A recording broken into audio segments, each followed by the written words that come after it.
Tapok ngayong umaga ang mga paraan upang labanan ang carnapping sa bansa. Narito ang report ni Binibining Beth Kachin. Dahil talamak na naman ang pagnanakaw ng sasakyan, narito ang ilang anti-carjacking tips na inyong dapat na malaman.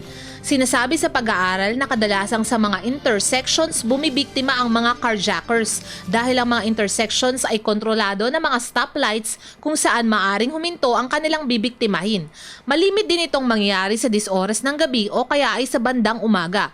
Kaya't eto na ang mga tips. Una, kapag may bumangga sa inyong sasakyan, huwag agad bumaba. Sa halip, senyasan ang bumanggang sasakyan na sumunod sa inyo at dumiretso sa pinakamalapit na istasyon ng pulis o kaya ay sa isang mataong lugar.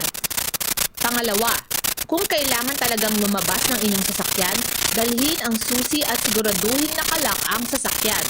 Pangatlo, kung kayo ay natutukan na ng mga carjackers, ibigay na lamang ang susi at huwag nang makipagtalo.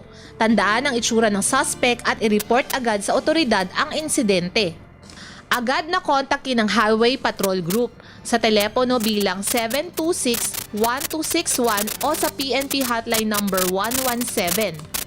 Mainit naman sa mata ng mga carjackers ang mga sasakyan Hyundai Starex, Honda Civic, Toyota Vios, Mitsubishi L300, Nissan Urban at Isuzu Crosswind.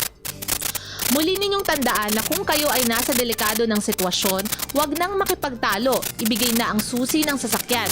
Mas importante naman ang inyong buhay kaysa sa inyong sasakyan. Para sa Telebisyon ng Bayan, Elizabeth Kachin.